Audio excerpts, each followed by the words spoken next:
let me tell you about a book that one of you actually sent me. Hello, Scott. So Scott has been watching my channel. Oh, I've spoiled it for everyone. I'm so sorry. Scott has been watching my channel. I feel as though he's been watching, like, really from the beginning. One of the nicest people I've ever met from doing book reviews. And actually, earlier within 2024, I actually met up with Scott. Really nice guy. And I have to say, Scott did pitch me an idea of a book that he wanted to write. He hasn't started writing it, but I genuinely want to read it. Like, whenever you come up with like the first 10,000, I'll happily read it. I'm invested in it. And as a gift, Scott gave me Dennis Johnson's Angels. Now, before we get into the book, I only knew Dennis Johnson as the author who wrote, is it Train Dreams?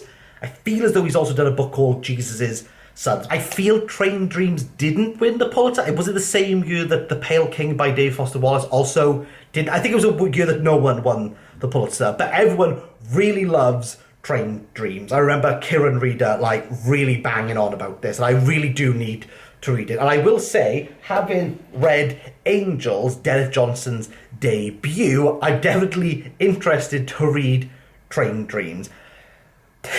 Angels. When Scott sent me this, he said that it was a thoroughly enjoyable book, a road trip across America. So I thought this was going to be something along the lines of Jack Kerouac's On the Road, like something a little bit beatniky, and to be honest, I don't particularly like the beatniks, but I was interested, and because he gifted it to me, I thought I would read it. And so, from a train to London to Wales that got delayed, and therefore I had like 5.5 hours to read, I read the majority of this. Now that I'm coming back to London from Wales to London, I finally finished the entire thing. Fun fact, actually this is the second time I've been to London. I finished this almost 2 months ago, and it has completely stayed with me. Because what Scott forgot to mention is, while we are looking at the almost star-crossed lovers of Jamie and Bill, two complete losers who have nothing going on in their lives, somewhat fall in love and try to make a good time out of a bad situation, Scott slightly forgot to tell me that this has one of the most horrendous rape scenes that I've ever read. Unflinching. Dennis Johnson's prose does not flinch. This book, and from that moment of the rape onwards, like the next, I would say 150 pages, things just get worse, to one of the greatest bank heist scenes ever written. And be aware, this is coming from someone who thinks that Tom McCarthy's Remainder is one of the greatest books of all time, and that is a great bank scene. This, on the other hand, Dennis Johnson, his prose is somewhat lyrical, even though we just see like the worst of these two characters and everything that's going on around them throughout this vague road trip and family homestay with Bill's family. It wouldn't be a family. I mean, it wouldn't be a family stay if it wasn't with family, but you know what? Who's keeping count? Angel's pensivity almost blooms, but it never really grows to the point of being caricature. It never moves into slapstick. It's very much able to ground the emotions in a way that is heartbreaking, is like capriciously tragic. We understand from the oft when Jamie and her two girls meet Bill on the Greyhound bus that we're not dealing with two people who have any glimmer of hope within this world. Jamie is trying to understand how she is going to raise these two kids, having fled her abusive ex. And then we have Bill, who's quite happy to burn money in front of a bus driver because he refuses to take him to the destination that Bill wants him to go. Does ultimately leave the two of them with the two kids in tow, ended up in a hospital. And here within this one scene and within this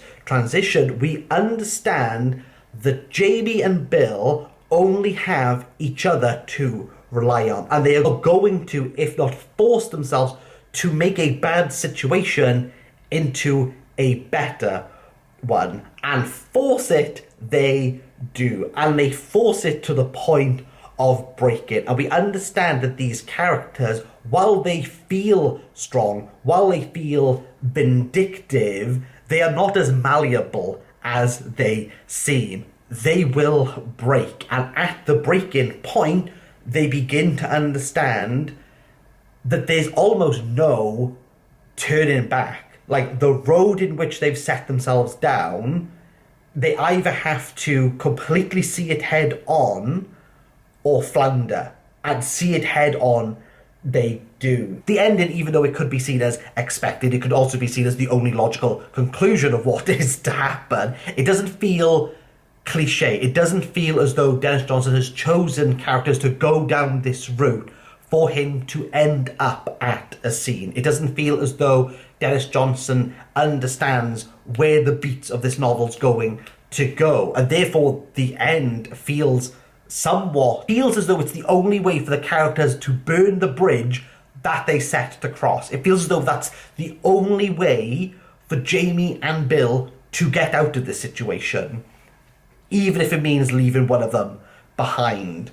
I really enjoyed this. Dennis Johnson's Angel is a book that feels very beatnik, but it feels as though it's taken it to a more elevated level. Again, but Dennis Johnson has done to the beatnik something which Angela Carter says, which is that it's not putting new wine in new bottles, it's making those wine bottles explode. And while we have obvious beatnik tropes such as alcohol, drugs, crime, madness, death, it does feel as though Dennis Johnson has broke the mold of what the beatniks do, and it's really impressive. I actually don't know when this was written. I don't know anything about Dennis Johnson, especially as Train Dream and Jesus' Son are so acclaimed and so loved. I truly struggle to wonder why no one's talking about this. This is exceptional. I do feel, I remember reading somewhere, David Foster Wallace said that it was one of the best debuts that he had ever read. And I feel as though David Foster Wallace, he used to feed his dogs via the mouth. Like, he was not a well man. But I feel as though David Foster Wallace really had like a high bar to impress. For all of his foibles, for all of David Foster Wallace, you tennis-loving goof. But nevertheless, again, I want to be very grateful and very humble. Thank you very much, Scott, for sending this my way. I thoroughly enjoyed it, but please don't label this as like, it's just like a good fun time, because it was utterly depressed. Like, I was like completely agape and possibly agog while reading that one scene going, we're going this far? Oh, okay then. What a way to make me cry in public. Dennis Johnson's Angels, I'm going to give a 9 out of 10.